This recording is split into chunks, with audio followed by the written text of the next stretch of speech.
Oke ya, kita mulai. Selamat siang. Assalamualaikum warahmatullahi wabarakatuh. Waalaikumsalam warahmatullahi wabarakatuh. Yang terhormat Bu Mailan Arsanti, alhamdulillah hadir dan bisa menemani kita semua ya. Yang saya banggakan teman-teman mahasiswa ya. Saat ini kita akan belajar tentang menulis hasil dan pembahasan. Nah, teman-teman kemarin sudah menyusun latar belakang, kemudian menggunakan metode. Nah, saat ini kita akan membahas tentang bagaimana menyusun bagian hasil dan bagian pembahasan.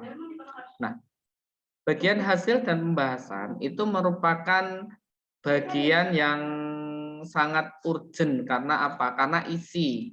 Nah, isi dari apa yang kita tulis dari judul, nah itu akan dihasilkan atau dikupas di dalam bagian pembahasan dan hasil. Nah, saya akan review dulu atau memberikan contoh-contoh dulu dari hasil-hasil kajian minimal literatur review dulu ya. Oke, saya izin share screen. Nah,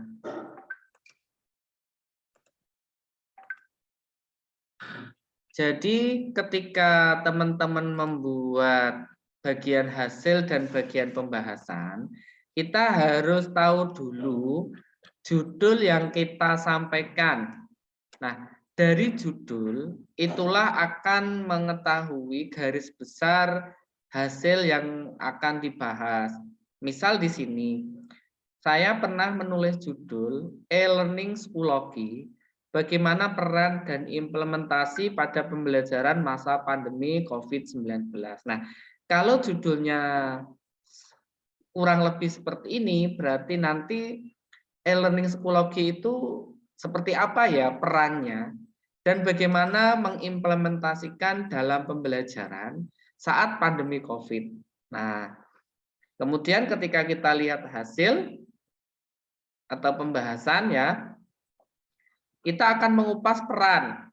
Nah, perannya seperti apa? Nah, peran aplikasi psikologi meliputi, nah jadi seperti ini, psikologi adalah media pendidikan yang sangat menjanjikan dalam memenuhi tantangan. Nah, jadi kita meracik dari beberapa referensi yang ada, itu boleh. Kemudian bagaimana implementasi? Nah, namanya implementasi berarti penerapan. Kalau kita sudah tahu peran, nah di sini saya mengambil teori dari Biswas, dari Aminoto, kemudian dari Putri. Nah, kita rangkai menjadi satu kesatuan paragraf. Kemudian karena judulnya tadi peran dan implementasi, ya berarti kita akan menyampaikan apa peran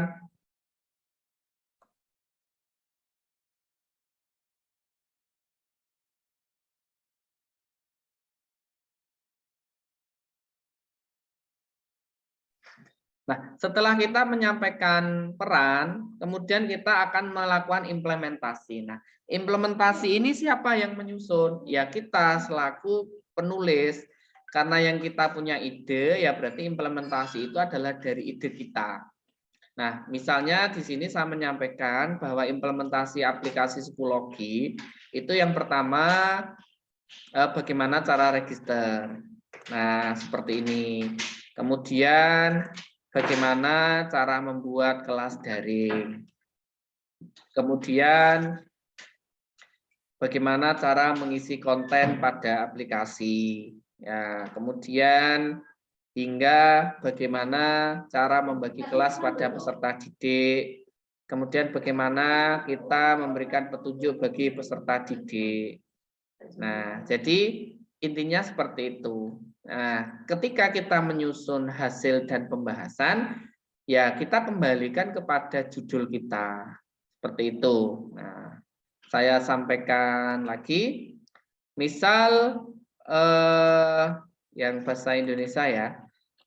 Ketika saya menyampaikan tulisan dengan judul strategi menyusun bahan ajar inovatif berbasis mobile learning untuk pembelajaran mata kuliah keterampilan menulis di abad 21. Nah, di sini ada strategi ya. Namanya strategi itu kan berarti cara ya. Bagaimana sih penulis nanti ingin menyampaikan strategi dalam menyusun bahan ajar inovatif berbasis mobile learning sehingga bisa digunakan pada pembelajaran mata kuliah keterampilan menulis di abad 21. Nah, strateginya bagaimana? Ketika kemarin teman-teman sudah membuat metodologi, ya, jadi strategi itu sudah disematkan di sini. Nah, di sini ya. Strategi yang dipilih menggunakan unsur bahan ajar adalah teorinya pakai teori Kosasih di sini.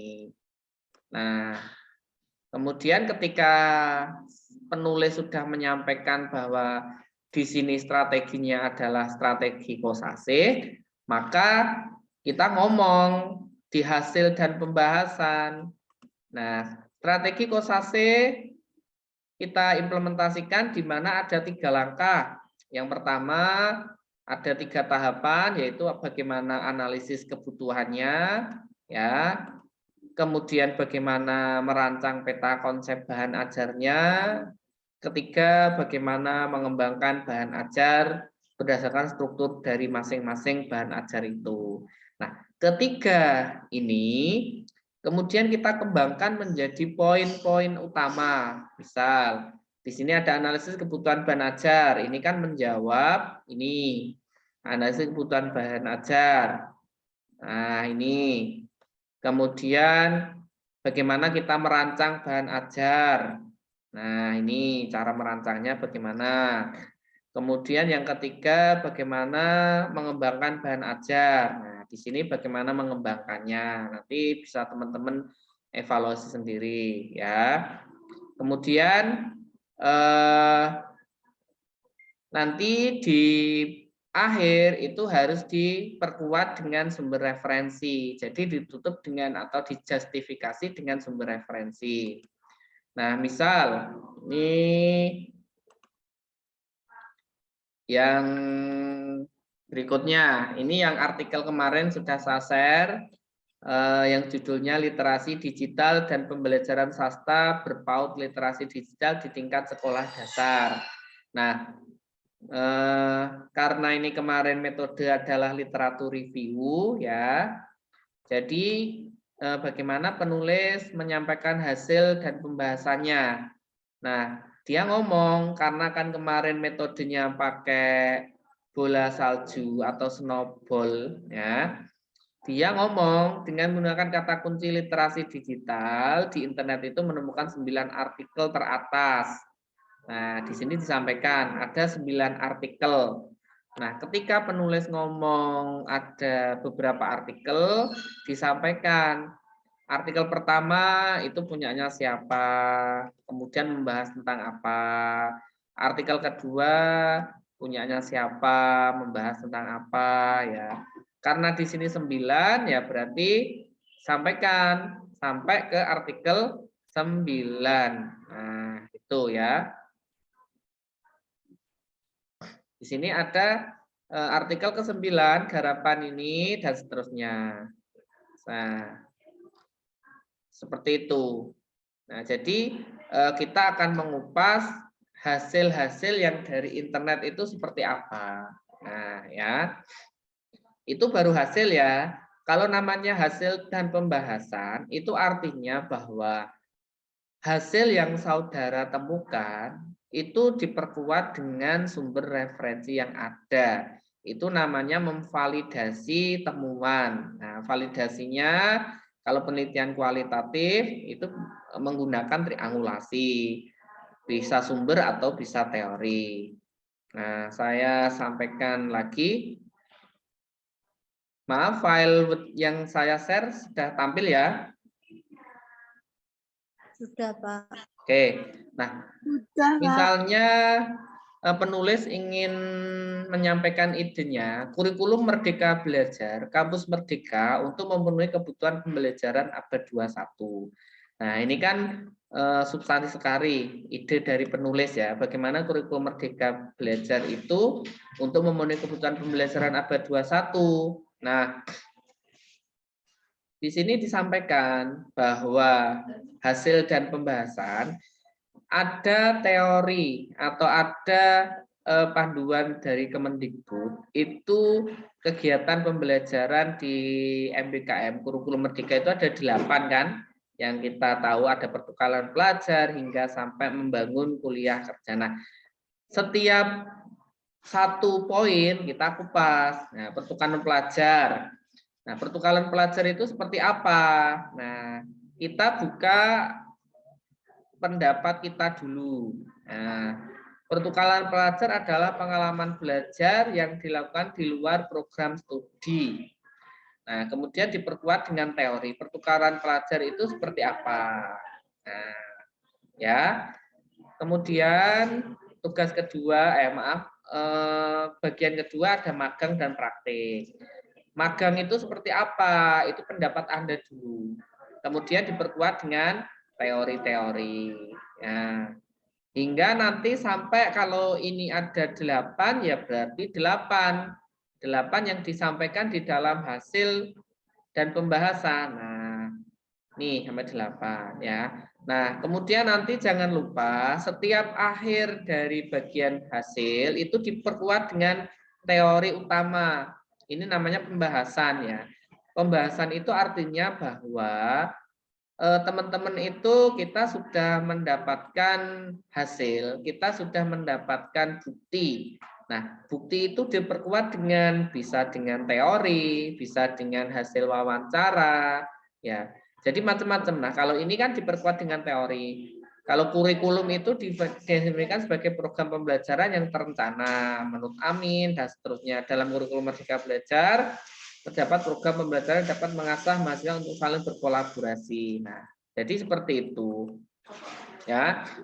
Nah, inilah garis besar di dalam menyusun hasil dan pembahasan. Oke, ada yang ditanyakan?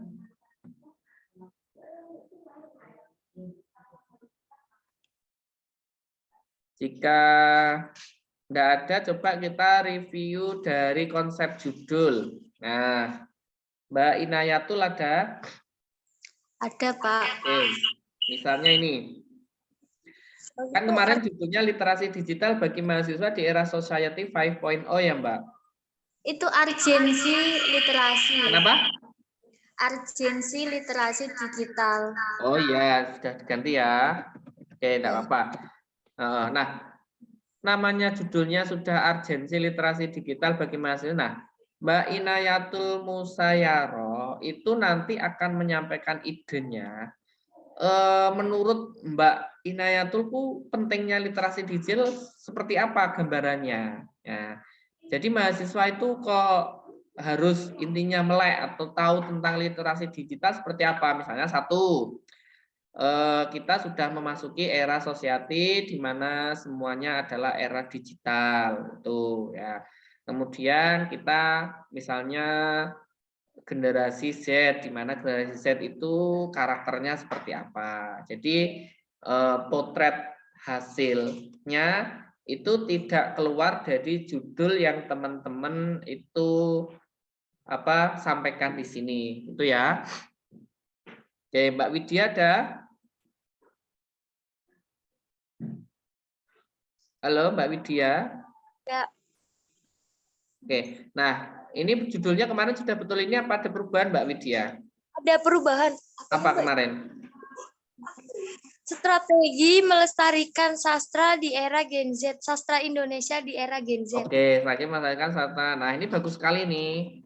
Nah, namanya strategi berarti ini adalah nanti bagaimana sih cara-caranya ya selain melestarikan sastra Indonesia, misalnya satu, adanya digitalisasi bahan ajar. Dua, misalnya menguatkan sastra lisan maupun cetak dari masing-masing daerah dan seterusnya. Lah, berarti strategi yang dimiliki ini adalah versi penulis. Misalnya Mbak Sabila ngomong ada 5 atau 4 strategi. Nah, dari masing-masing strategi itu nanti diperkuat dengan referensi-referensi yang ada. Misal tadi satu, saya mengatakan bahwa strategi melestarikan sastra Indonesia itu adanya digitalisasi bahan ajar. Nah, digitalisasi bahan ajar itu kan versinya Mbak Widya seperti apa? Ya, misal mengubah sastra-sastra dalam bentuk teks itu menjadi PDF yang bisa diakses dengan mudah di internet. Nah, kemudian pendapat itu diperkuat dengan teorinya siapa, bahwa bahan ajar berbentuk digital itu baik, dan seterusnya. Paham ya teman-teman yang lain dan Mbak Widya? Halo? Kemudian Pak, sinyalnya putus-putus. oh ya, nanti bisa di-review di Paham, YouTube. Mbak. Kemudian Mbak di sini ada Mbak Nosivelila. Nah, kan ini hampir sama judulnya dengan Mbak Inayah kan. Bagaimana sih urgensi literasi digital bagi generasi milenial? Nah, berarti kan teman-teman hanya menyampaikan bentuk-bentuk urgensinya seperti apa. Nah, itu adalah ide dari penulis. Nah, pengennya seperti apa. Atau bisa mereview dari beberapa artikel seperti tadi. Jadi mereview artikel 1, artikel 2, artikel 3 di bedah gitu ya. Nah, Mbak Puji ada? Puji Rahmawati. Kalau misalnya judulnya Mbak Puji pendidikan karakter sebagai upaya untuk membentuk akhlak mulia, lah berarti bagaimana sih peran-peran pendidikan karakter itu untuk pendidikan akhlak karimah? Nah, di dalam pendidikan karakter itu kan kalau kita punya teorinya Thomas Likona, itu kan pendidikan karakter ada 9 karakter meter ya, nanti bisa dibaca pakai Thomas Likona. Kalau misalnya pakai bukunya Kemendikbud tahun 2018, itu ada 18 nilai karakter, misalnya ada religius, kemudian ada cinta tanah air, dan seterusnya. Nah, bagaimana ketika pendidikan karakter-karakter itu kita generalkan sehingga akhlak anaknya, akhlak peserta didik itu menjadi atau membentuk akhlak mulia. Jadi kita kembalikan pada teori pendidikan karakter, kemudian kita tarik benangnya, kita tarik persamaannya sehingga menghasilkan sebuah ide atau konsep bahwa pendidikan karakter itu mampu membentuk akhlak mulia dari peserta didik kita. Mbak Debbie ada? Mbak Debbie?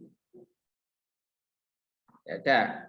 Nah, misalnya dari judulnya Mbak Debbie nih, ada sumbangsih. Namanya sumbangsih itu kan berarti sumbangan. Nah, jadi peran mahasiswa bagi pengembangan sastra di era milenial itu seperti apa? Ya, kita kupas.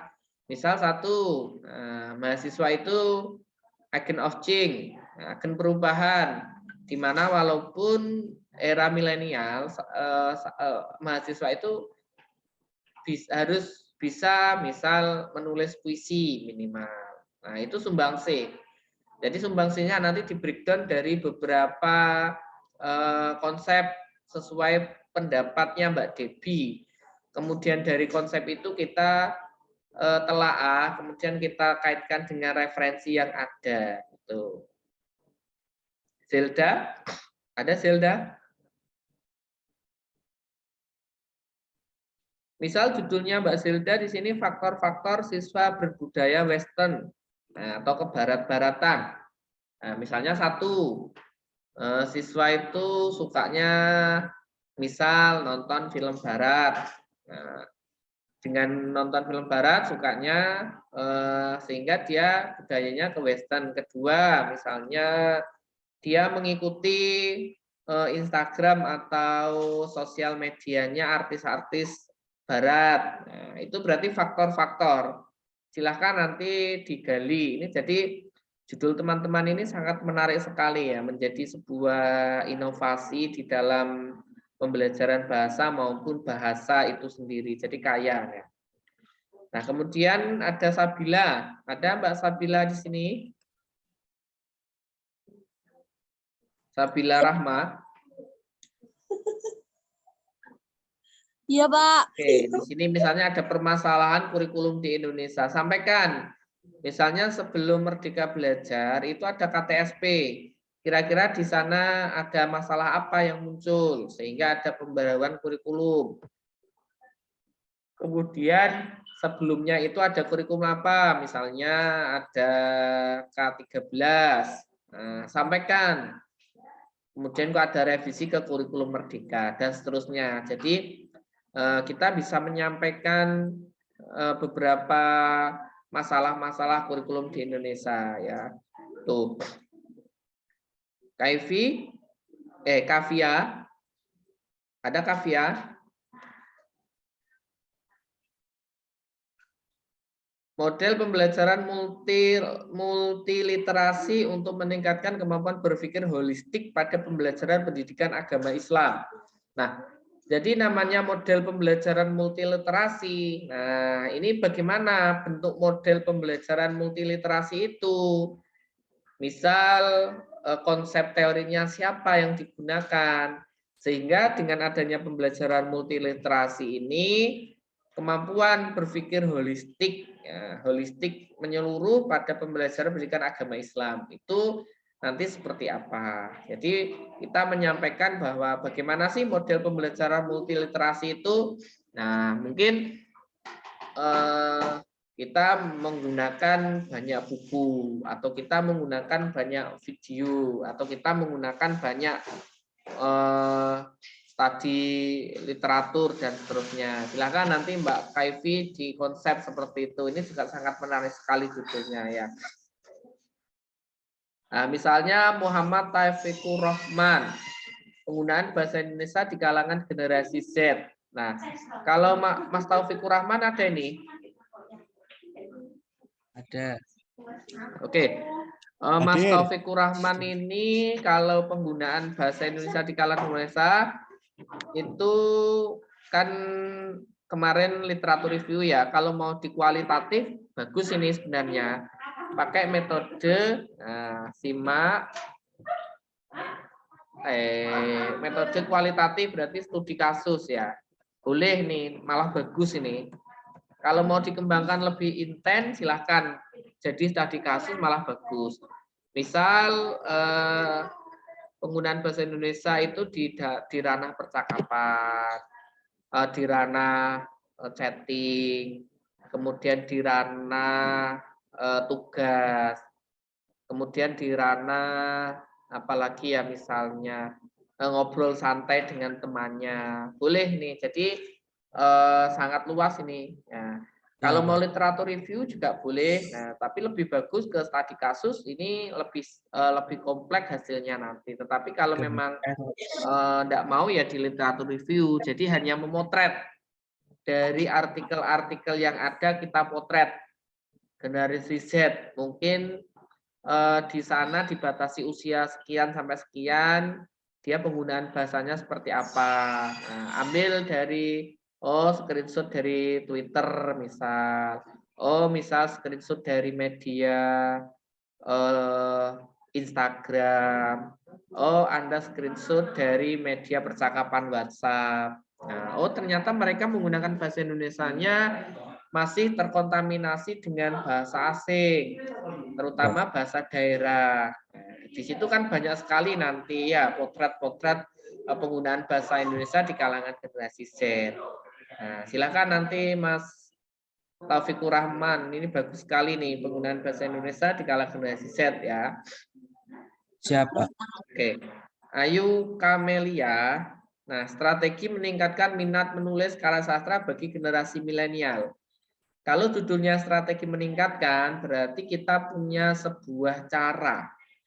Apa sih cara-cara yang digunakan oleh penulis atau ide penulis itu untuk meningkatkan minat menulis karya sastra? Misal satu, untuk meningkatkan minat bagaimana? Satu, misalnya perguruan tinggi menyediakan perpustakaan yang representatif. Misalnya itu dari segi eksternal. Ya, misalnya dari segi internal, satu, misalnya harus menguasai, karena si minat menulis ya, berarti harus menguasai teknik-teknik menulis gitu. Dua, sering adanya coaching ya, coaching atau pelatihan atau tersedianya workshop. Nah, itu strategi juga. Nah, jadi ini Mbak Ayu boleh seperti itu ya. Ini bagus sekali idenya juga, strategi meningkatkan minat menulis karya sastra bagi generasi milenial. Jadi strateginya seperti itu. Misalnya kita ikut kelas menulis, misalnya kita ikut workshop. Nah, itu ya strategi satu. Kemudian yang kedua, apa kira-kira? Nah, itu dikembangkan dari ide Mbak Ayu ya. Jadi penulis yang berhak menyampaikan idenya. Kemudian ide itu diperkuat dengan referensi-referensi yang ada. Yang ke-11, problematika pendidikan di Indonesia saat pandemi. Nah, ini Mbak Selistia ada. Nah, namanya problematika kan berarti masalah ya. Kita kupas. Berarti misalnya masalah satu, jaringan satu misal. Kemudian yang kedua, kita bermigrasi dari sistem luring ke daring, itu apakah bentuk problematikanya seperti apa. Kemudian misalnya problematika yang lain dikupas dari segi eksternal. Nah, kurangnya misalnya persiapan saat adanya pandemi, karena itu kan mendadak dan tidak kita tahu ya. Nah, jadi itu kembali lagi kalau teman-teman menulis judul ya, yang akan kita kupas ya sesuai dengan judul itu. Nah, Mbak Desi di sini judulnya pengaruh budaya Jawa dalam pendidikan karakter bagi generasi milenial. Nah, pengaruh budaya Jawa itu seperti apa dalam pendidikan karakter? Nah, misalnya satu, apa ya kira-kira pengaruh budaya Jawa dalam pendidikan karakter itu? Nah, jadi pengaruhnya satu, misalnya membentuk tradisi atau sikap, tradisi atau sikap, misalnya berdoa sebelum melakukan sesuatu. Misalnya lagi kalau ada orang tua apa itu agak membungkuk. Nah, itu berarti kan pengaruh budaya Jawa. Sampaikan budaya-budaya seperti apa yang bisa memberikan dampak ke karakter baik bagi generasi milenial. Misal satu, budaya apa tadi sampaikan. Jadi cari referensi nanti tentang budaya Jawa. Ya. Davina Indah, memahami karakter belajar anak usia dini lewat pendidikan prasekolah. Nah, ini biasanya bidangnya Bu Melan nih, suka dengan pendidikan karakter belajar anak usia dini ya. Kemarin Bu Melan nulis tentang AYAS itu ya, bagus itu, nanti coba minta PPT-nya Bu Melan itu ya. Jadi mengkaji bagaimana sih pola karakter belajar anak usia dini itu lewat pendidikan prasekolah. Nah, jadi bagaimana ya teman-teman itu bisa memahami karakter belajar mereka. Mungkin belajarnya bisa dengan jalan-jalan, mungkin dia bisa belajar sambil bernyanyi. Ya, itu kita harus potret. Nah, kemudian yang 14, pentingnya membentuk karakter anak sejak usia dini. Nah, jadi kenapa kok di sini harus penting membentuk karakter anak sejak usia dini? Bisa jadi satu, nah, karena bahwa kesuksesan usia dewasa itu dipengaruhi dengan keberhasilan anak ketika memiliki karakter yang baik sejak dini. Nah, ini ya. Kemudian dampak literasi bagi anak usia dini di Indonesia. Nah, dampak ini kita potret. Apakah Anda akan menyampaikan dampak positif atau Anda akan menyampaikan dampak negatif, itu terserah dari penulis.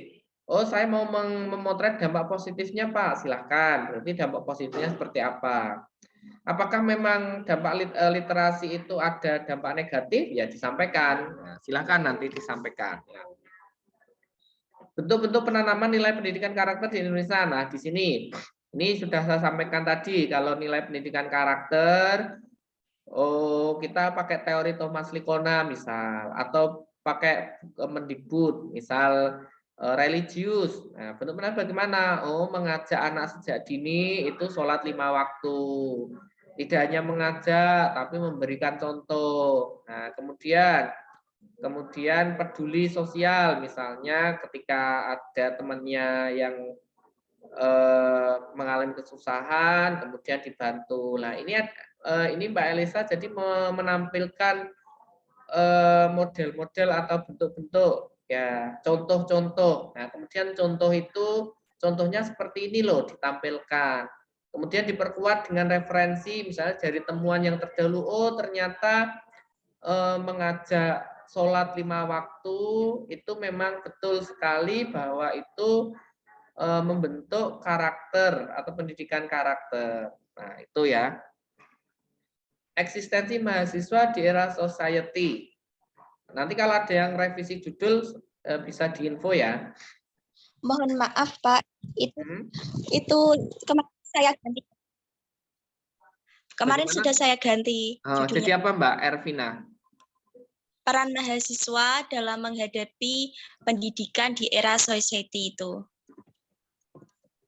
Peran mahasiswa dalam menghadapi Pendidikan di era society. Gimana Pak?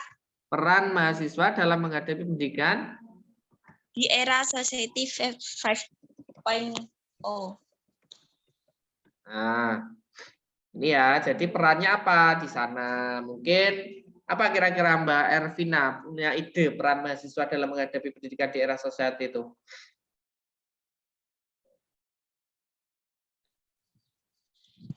Lebih cakap dalam menggunakan teknologi digital.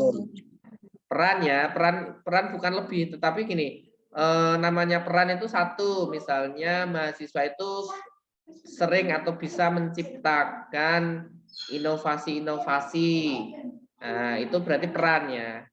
Berarti mahasiswa itu bisa menciptakan alat-alat atau piranti teknologi, itu peran satu. Yang kedua misalnya mahasiswa itu sering banyak mengakses internet atau jaringan di nasional atau internasional sehingga dia mampu menganalisis secara cepat. Nah, itu perannya. Jadi bagaimana sih bentuk peran-peran mahasiswa itu gitu. Betul Mbak Ervina. Baik, Mbak Pak. Familia ada?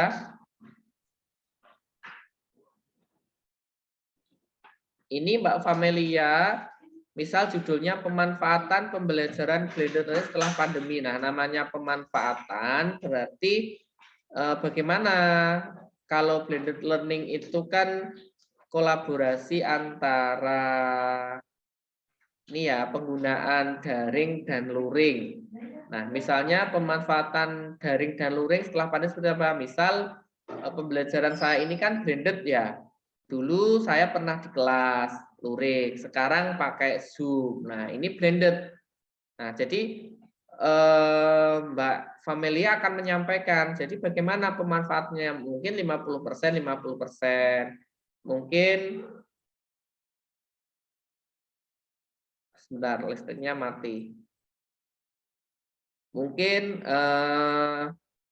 2 pertemuan daring, 2 pertemuan luring. Nah, itu ya disampaikan. Nah, jadi bagaimana pembelajaran blended learning itu tetap atau pembelajaran tetap jalan walaupun pembelajaran itu daring. Nah, itu.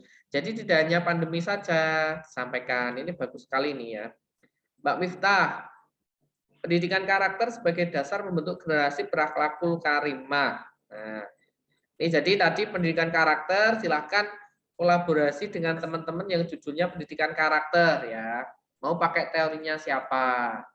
Itu banyak sekali pendidikan karakter yang sering saya gunakan ya kalau tidak Thomas Likona ya Kemendikbud itu. Kalau teman-teman punya lagi referensi lain silahkan ya. 21 Mbak Sisa. Maaf Pak, tadi Ya. yang Miftah belum disebutin. Oke, Mbak Miftah mau ganti judul? Enggak Pak, mau denger dari Bapak aja. Ini ya berarti ya. Iya. Oke, nanti kalau saya bukunya masih ada, coba saya share itu yang Kemendikbud itu ya. Oke, jadi nanti namanya di sini mengembangkan nilai pendidikan, nilai pendidikan ya, nilai pendidikan melalui kreativitas, misalnya nilai pendidikan moral. Nah, nilai pendidikan moral itu melalui kreativitas, berarti kan, siswa ketika di dalam kelas, mungkin, ya ini mungkin ya, mungkin gurunya itu disimulasi dengan video animasi atau seterusnya. Ya, jadi bagaimana sih bentuk-bentuk nilai pendidikan atau pengembangan nilai pendidikan itu dari kreativitasnya ya. Karena misalnya begini, untuk cinta lingkungan, misal guru bisa mengajarkan untuk recycle, recycle ya betul ya, memanfaatkan sampah menjadi nilai ekonomis, misalnya membuat tas dari plastik bekas atau seterusnya. Nah, itu untuk mengembangkan nilai pendidikan. Dan ini pendidikan apa? Misalnya pendidikan apa namanya tentang apa tadi? Kalau itu cinta lingkungan kan gitu ya, Mbak Miftah ya. Iya Pak, makasih. Oke. Mbak Cica, ini ada faktor penyebab siswa malas belajar. Nah, faktor penyebabnya apa? Nah, kita di sini lihat misalnya satu,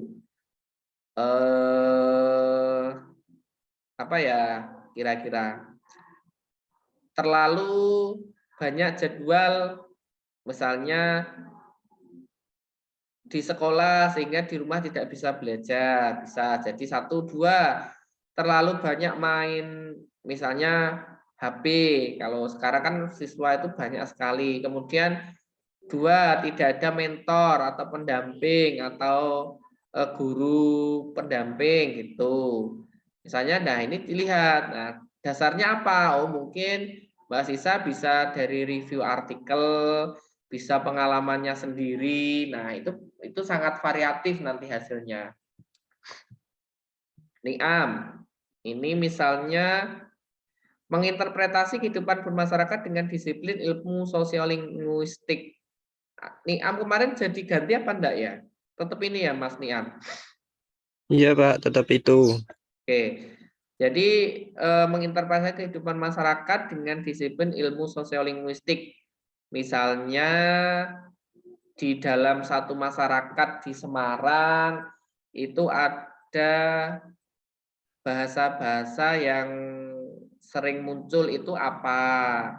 Nah, bahasa itu misal dari asli Semarang. Nah, itu berarti disiplin ilmu sosial linguistik ya. Kemudian misalnya di kelasmu itu ada yang kemarin dari misalnya Jawa Timur. Nah, bagaimana ketika orang Jawa Timur itu berbicara dengan orang yang ada di Jawa Tengah? Apakah di sana ada logat-logat yang berbeda? Nah, itu berarti dikaji dengan ilmu sosiolinguistik gitu ya. Mbak Nusulia, di sini misalnya ada pemanfaatan metode inovatif terhadap hasil belajar siswa. Berarti kan bagaimana metode-metode inovatif itu disampaikan, misalnya ada cooperative learning seperti apa dan seterusnya. Oke ya, ini nanti bisa direview atau bisa ditanyakan. Nanti kalau saya sampaikan nanti panjang sampai ya. Atau dari sini ada yang mau tanya, Pak, judul saya seperti ini harusnya bagaimana? Monggo. Ada?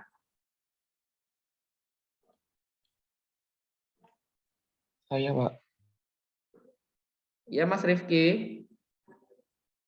Nomor 30, Pak. Judul Hakikat Pendidikan pada Pembelajaran di Era Society. Nah, namanya hakikat itu berarti di sini bagaimana sih pendidikan itu bisa masuk pada pembelajaran di era society. Nah, karena era society itu berkaitan dengan ilmu teknologi ya, berarti hakikat pendidikan apa? Memang kan ilmu pengetahuan dan teknologi itu makin lama kan harus makin berkembang ya Mas Rifki. Jadi hakikat pendidikan satu apa? Misalnya sebagai pondasi ilmu pengetahuan satu lah. Sebagai ilmu pondasi pengetahuan seperti apa? Dijabarkan. Nah, itu ya. Kemudian kedua, misalnya hakikat pendidikan itu sebagai bekal untuk menguasai dunia atau mengenal dunia. Nah, seperti apa? Nah, pada pembelajaran di era society. Nah, itu. Jadi intinya di dalam hasil dan pembahasan, itu teman-teman satu, arahnya judulnya mau kemana, kemudian kita punya ide-ide kreatif itu seperti apa, ide-ide kreatif itu kemudian dikaitkan atau diperkuat dengan referensi yang ada. Tuh, ya. Mas Rifki, paham? Insya Allah paham, Pak. Silakan ada yang mau tanya lagi?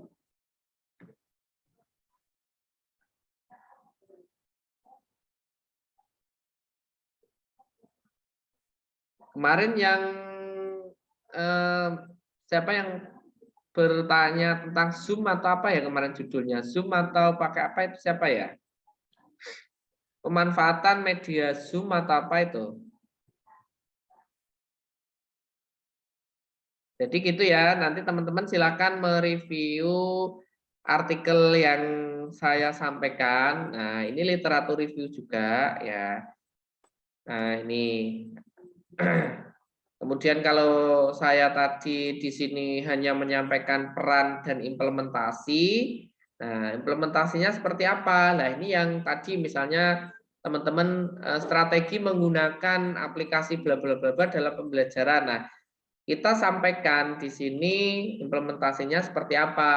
Oh pertama harus registrasi, kedua, nah kemudian sampai terakhir bagaimana sih menyampaikan kelas psikologi itu kepada siswa kita. Jadi psikologi itu sebagai informasi bahwa hampir sama dengan LMS di Google Classroom ya. Jadi dia LMS bentuknya Learning Management System. Nah, saya seringnya menggunakan psikologi. Jadi beberapa kelas saya yang LMS itu menggunakan psikologi selain adanya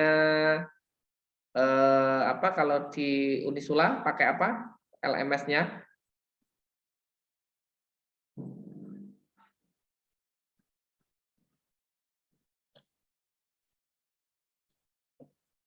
Oke, ada yang ingin bertanya?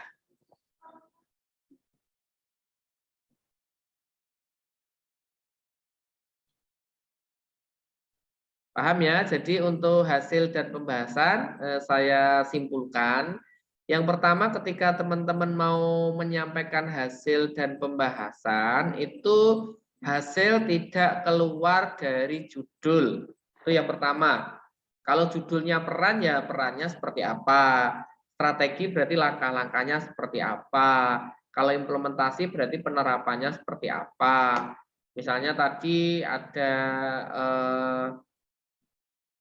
implementasi pendidikan karakter seperti apa, misalnya budaya Jawa seperti apa. Nah, perannya seperti itu. Nah, ide-ide kalian itu kemudian di belakangnya diperkuat dengan referensi yang ada.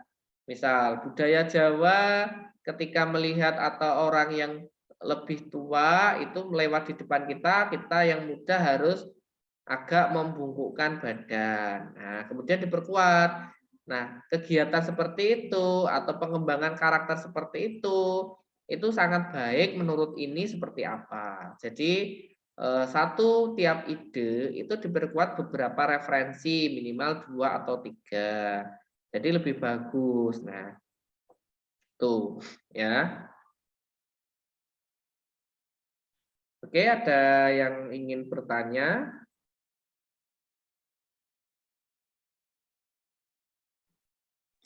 Masih bingung, Pak. Judulmu apa Mbak Inaya? Bingung, Pak, maksudnya. Hasil dan pembahasan itu dari gimana, Pak? Oke. Wow. Nah, jadi saya ulang, hasil dan pembahasan itu kita dapat dari judul kita. Nah, saya sampaikan ini. Misal judulnya penulis itu adalah Kurikulum Merdeka Belajar Kampus Merdeka untuk memenuhi kebutuhan pembelajaran abad 21. Kita harus tahu bahwa komponen kurikulum Merdeka Belajar Kampus Merdeka itu bagaimana. Nah, ketika kita sudah tahu komponennya, kemudian bagaimana sih untuk memenuhi kebutuhan pembelajaran abad 21. Nah, kita masuk di hasil dan pembahasan. Nah, di dalam teori atau kegiatan pembelajaran di Kemendikbud, MBKM, menurut Kemendikbud itu ada 8 kan? Nah, 8 itu kita akan breakdown satu-satu. Oh, ada kegiatan pertukaran pelajar. Nah, kegiatan pertukaran pelajar itu kita deskripsikan dengan pendapat kita dulu. Pertukaran pelajar adalah pengalaman belajar yang dilakukan di luar studi. Nah, kemudian di sini ada penguatan teori. Nah, pelajar menurut Ramadhan bla bla bla bla. Nah, kemudian kita dari teori yang ada, kita sintesiskan dengan pendapat kita sendiri. Nah, dengan demikian, kegiatan pertukaran pelajar yang ada dalam kurikulum Merdeka Belajar Kampus Merdeka dapat memenuhi kebutuhan pembelajaran abad 21. Karena apa? Karena pada kegiatan pertukaran pelajar, mahasiswa dapat membangun komunikasi baru dengan mahasiswa lain yang berbeda perguruan tinggi. Nah, ini satu dari beberapa komponen yang ada. Jadi sampaikannya seperti itu. Kan tadi sudah saya sampaikan dari depan di dalam hasil dan pembahasan itu berdasarkan judul yang kita buat. Nah, judulnya seperti apa? Nah, kemudian kita deskripsikan, kita uraikan, kemudian kita perkuat dengan teori, nah, kemudian kita sampaikan. Nah, oke, jadi seperti itu ya. Nanti saya sampaikan, coba saya tarikan, bentar.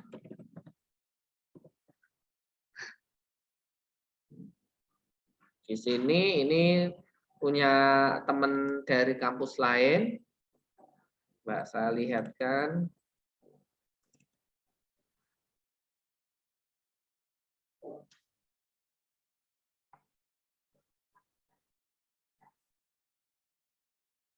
Nah, ini misalnya ya. Dampak era digital terhadap minat baca remaja. Nah, ini aja Pak, teman-teman review di sini. Nah, meningkatkan literasi siswa melalui pemanfaatan aplikasi Ipusnas. Nah, misalnya ini ya, kita berbicara dampak era digital. Kemarin tadi ada kelihatannya judulnya dampak ya. Nah,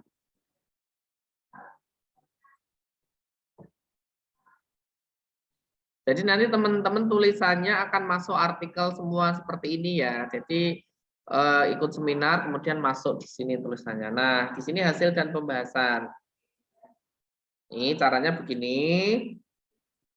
Memiliki dampak positif berupa mudahnya. Nah, ini adalah pendapatnya penulis sendiri. Jadi intinya Mbak Inayatul dan teman-teman bahwa hasil itu adalah ide kita. Bagaimana kita menyampaikan gagasan-gagasan. Kalau dulu sama Bu Melan kan sudah pernah menulis esai ya. Esai itu kan murni pendapat kita lah. Sama dengan ketika teman-teman mengembangkan esai, hasil dan pembahasan di dalam literatur review itu. Nah, ide-idenya seperti apa ya kita sampaikan secara menyeluruh gitu ya. Ini contohnya. Kemudian di akhir ditutup hasil dari penelitian ini didukung oleh penelitian terhadap dengan menyatakan bahwa pengaruh era digital terhadap minat baca dan seterusnya. Oke. Nanti ini saya coba kirim ya. Silahkan nanti teman-teman di review. Ya. Nih. Jadi terserah teman-teman bagaimana mau meraciknya. Tuh. Nah, di sini misalnya dampak media sosial terhadap pemikiran seorang anak usia dini. Nah, dampaknya seperti apa? Nah, kita lihat. Di sini misalnya ada pudarnya penggunaan bahasa Indonesia pada kalangan generasi milenial. Ini mirip-mirip dengan Anda kan ya ini? Dengan topik Anda. Nah, kita lihat. Nah, dampak media sosial. Nah, di sini disampaikan. Nah, ini nanti dibaca teman-teman ya. Nah, jadi bagaimana teman-teman menuangkan ide, menuangkan gagasannya di dalam judul itu, yaitu versi teman-teman. Ketika dulu Gumelan menyuruh membuat esai lah, isinya esai itu masuk di hasil dan pembahasan. Nah, kemudian hasil itu diperkuat dengan teori-teori. Nah, kalau dulu kan Anda hanya menulis esai konsep pribadi. Nah, itu kan tidak ada teori penguat. Nah, sekarang kalau di dalam karya ilmiah itu diperkuat dengan teori. Nah, misalnya ngomong bahwa anak malas belajar, misalnya karena terlalu banyak bermain. Nah, misal begitulah. Kita perkuat bahwa permainan itu betul membuat siswa malas, itu misal. Nah, itu perkuat teori-teori yang ada, ya. Oke, misalnya di sini, ini yang siapa tadi ya, penggunaan bahasa Indonesia kan hampir sama ini. Pudarnya penggunaan bahasa Indonesia pada kalangan generasi milenial. Nah, di sini kita lihat.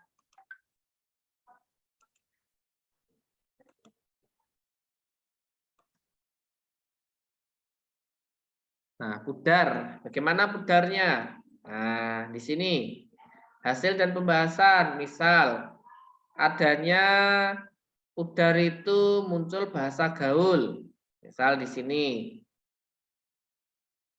Nah, kita review. Nah, berhasil wawancara dan pemeriksaan Gosia, dapatlah penelitian temukan kosakata bahasa gaul yang digunakan oleh generasi milenial. Nah, ini. Nah, pengaruh bahasa gaul terhadap bahasa Indonesia. Nah, jadi ini betul-betul versi penulis. Nah, pengennya seperti apa gitu ya. Dampak era digital terhadap minat baca remaja. Nah, ini. Nah, ini sampaikan nanti. Jadi pendapat Anda diperkuat dengan referensi. Itu ya Mbak Inaya. Ada yang mau tanya lagi?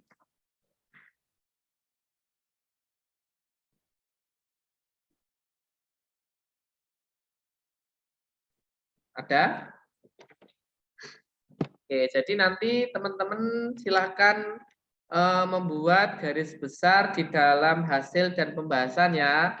Seperti biasa, kalau sudah teman-teman silahkan direview, dikirim ke saya. Nah, ini jadi saya sampaikan Gumelan, jadi hampir tiap hari itu teman-teman kirim tugasnya ke saya dan saya review. Alhamdulillah hasilnya ini sudah bagus. Kemudian ada yang belum, itu saya kirimkan balik.